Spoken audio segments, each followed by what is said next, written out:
toute nuit et puis toute noire. Pour que la paix revienne entre les deux grandes familles, il faut que la lumière éclate.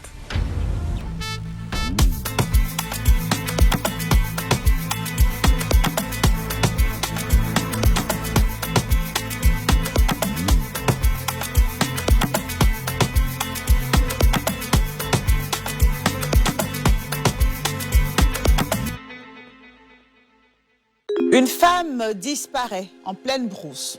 Quelques heures plus tard, son corps est retrouvé sans vie dans des circonstances troublantes. À Ziguédia, dans le département de Daloa, la mort de Christine, 58 ans, a plongé tout un village dans l'effroi. Entre soupçons, arrestations et accusations croisées, l'enquête va rapidement prendre une tournure inattendue. Comment cette mère de famille a-t-elle trouvé la mort ? Qui dit la vérité? Et pourquoi cette affaire menace-t-elle aujourd'hui de diviser toute une communauté? C'est le récit troublant que nous vous proposons ce soir.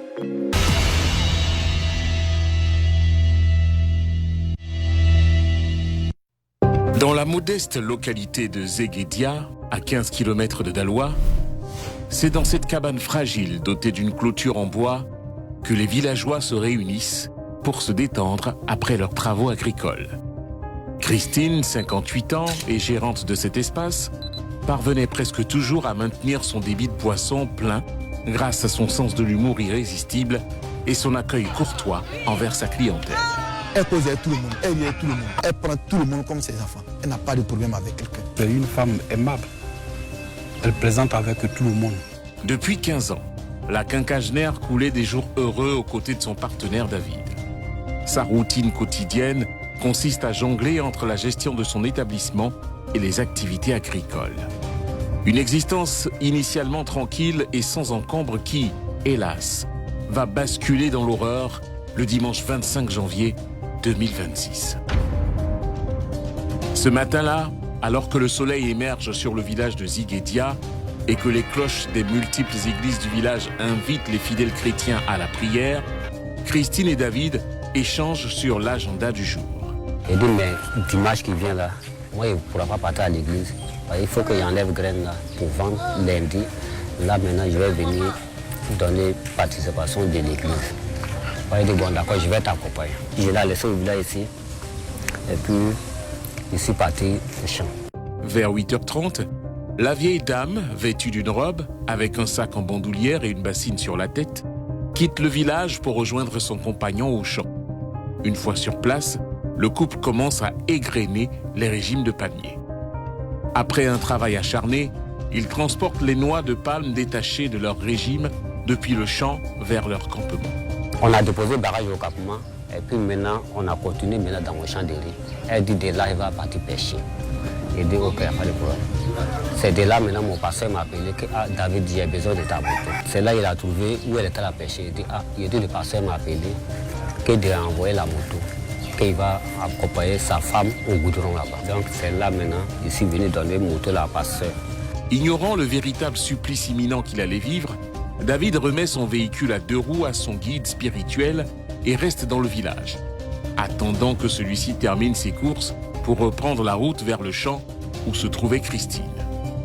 Au même moment, Joséphine, la sœur de Christine, de retour d'un voyage, est à la recherche de la clé de leur résidence familiale. Elle interroge son frère qui lui indique que sa sœur serait partie avec au champ. Cependant, Christine tarde à revenir et la tante finit par irriter Joséphine qui décide, vers 19h, de contacter par téléphone le compagnon de sa sœur. Moi, c'est chaque 19h, elle prépare et puis elle vient manger. Quand je venais, c'est là maintenant mon téléphone a commencé à sonner en coup de rouge. Faut dire à ta femme, elle n'a qu'à envoyer la clé, je vais ouvrir la porte. C'est sa grande soeur qui m'a appelé. C'est là, il dit, mais il y a longtemps que moi, ma femme, elle est déjà au village là-bas. Il dit, moi, je suis parti là. Quand il était au village, là, je suis parti là, il n'a pas trouvé au champ là-bas. Il dit, moi, il me suis dit qu'elle est ici. Maintenant, je suis venu, effectivement, j'ai tapé à sa porte. Elle n'a pas répondu. Je me suis retourné où elle avait pêché. Zéro. Ah, parce que quand il m'a dit que depuis 15 heures, ma petite soeur est arrivée, et puis je ne l'ai pas vue, ça m'a fait peur. Là, j'ai commencé à pleurer. Il me dit, il ne faut pas pleurer. J'ai dit, mais depuis 15 heures, quelqu'un qui est venu à la maison, je ne l'ai pas vu. mon cœur est coupé. Quand on lâche son numéro, même ça passe pas. La famille perçoit un mauvais présage, d'autant plus que la vieille dame n'a pas pour coutume de rentrer tard des champs. Une battue est organisée par les jeunes du village pour la retrouver. Les équipes participantes à la recherche examinent attentivement chaque endroit que la cinquantenaire aurait pu fréquenter durant la journée, mais sans succès. Christine semble s'être évaporée sans laisser d'indice. La nuit n'aura pas été de tout repos pour les villageois. À l'aube du lundi 26 janvier, le voile blanc du jour se déchire au cri de désespoir d'un jeune participant aux recherches. Les autres se précipitent pour le rejoindre et ce qu'ils découvrent sera gravé à jamais dans leur mémoire. Un spectacle insupportable. Tué, déshabillé, attaché dans le dos. J'ai jamais vu ça. De toute façon que je pleurais, ma femme pleurait, tout le monde pleurait. Du coup, ça nous a choqués. Parce qu'apparemment, à peine, vraiment. Arrivé là, quand ils m'ont montré, je suis rentré là, j'ai vu le filet de la dame qu'elle a pris pour aller à la pêche. On a retrouvé son filet ici, puis avec les cuvettes, puis sa chaussure qui était là. On a vu les traces ici. On a vu encore les traces. Comme ils ont tiré, on est parti. Quand on a suivi les traces, quand nous sommes arrivés ici, c'est là qu'on a retrouvé le corps de la dame ici. Elle était toute nue et puis toute noire. Parce que plein de manières sur elle. Je ne peux pas définir de façon moi-même. J'ai pleuré. D'abord, crier au Seigneur. Qui peut faire ça? Qui peut faire ça?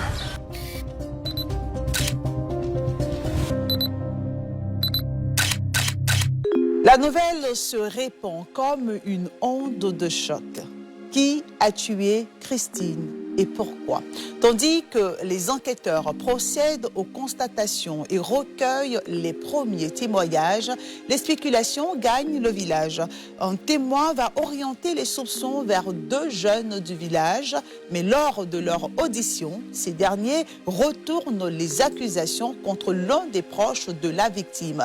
Une révélation qui provoque stupeur, tension et incompréhension.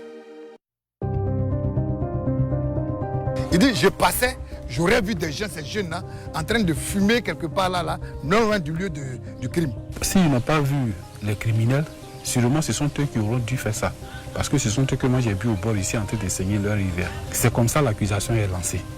En suivant cette piste, les forces de l'ordre de Daloa mènent une opération dans le village, au cours de laquelle 8 jeunes membres de la famille propriétaire du terrain, où le corps a été retrouvé, sont arrêtés.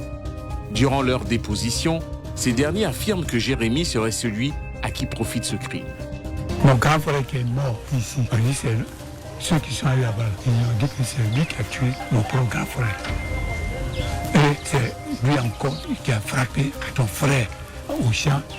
Il s'est évanoui, puis il a fui pour venir. C'est lui encore qui a fait parler avec un frère qui est décédé là. Et puis il lui a donné un mois. Et puis le mois n'est pas arrivé. Et puis elle est décédée. Des allégations d'une extrême gravité qui vont conduire à l'arrestation de Jérémy, alors que 6 des 8 jeunes arrêtés sont relâchés faute de preuves suffisantes. Plutôt que de rétablir la paix, l'inculpation de Jérémy et de 2 autres jeunes pour le meurtre de Christine va provoquer un tollé et susciter une volée de bois vert au sein de la communauté villageoise de Ziguédia. L'arrestation de ces jeunes-là, vraiment, moi-même, ça m'a beaucoup travaillé. Parce que je me suis dit quoi?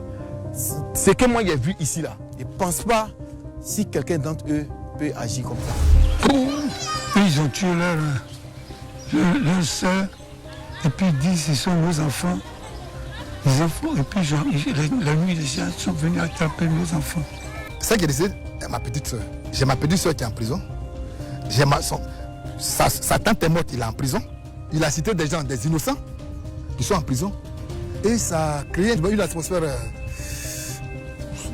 de suspicion dans le village. Il n'y a jamais eu de problème entre Jérémy et puis la vie face à soi pour relever un problème de terrain. Ce sont des faits qu'ils ont créés entre eux. En dépit des divergences d'opinion, tous les villageois que nous avons interrogés faisaient chorus pour défendre l'innocence des 3 prévenus. Alors, qui a pu s'en prendre à Christine de la sorte? Les populations de Ziguédia croient avoir une idée.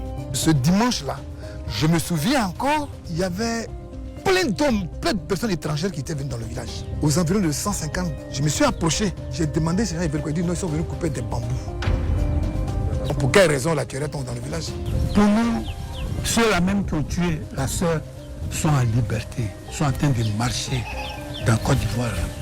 C'est dans une ambiance empreinte de tension, de psychose et de douleur que Christine a trouvé son ultime repos le samedi 18 avril 2026 au cimetière de Ziguédia, après un séjour de 4 mois à la morgue de Daloa. Désormais, toutes les attentions se portent sur les autorités compétentes pour éclaircir cette scabreuse affaire et rétablir la sérénité au sein du village. Moi, j'aimerais que les enquêtes aillent loin pour qu'on arrive à comprendre. Et lui qui a fait ça sciemment, il faudrait que la loi l'arrête. Il faut que justice soit faite vraiment dans la logique, la réalité des faits. Pour que vraiment on s'attend, parce que de la manière nous, ils ont accusé notre famille que nous on sait comment ça s'est passé, il y a un problème de terrain ou bien de parcelle avec Jérémy.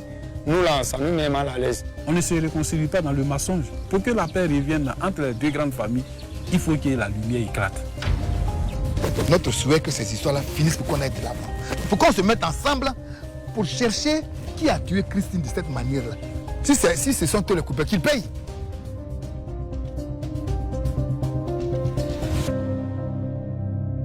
Christine quitte ainsi brutalement le monde des vivants, laissant derrière elle une famille affligée et une communauté au bord de l'implosion. Sa mémoire restera gravée dans le cœur des siens qui espèrent que justice lui sera rendue dans les plus brefs délais. Quant à son neveu Jérémy et les 2 autres jeunes du village mis en examen dans cette affaire, ils séjournent à la prison civile de Daloa dans l'attente de leur procès. Ce crime crapuleux qui a suscité une forte réaction à Ziguédia et dans les localités avoisinantes ne cesse de nourrir l'angoisse. Une chose est certaine, la mort tragique de Christine a laissé une profonde blessure dans la communauté et continue d'alimenter inquiétudes, interrogations et débats bien au-delà des frontières du village. Bonsoir.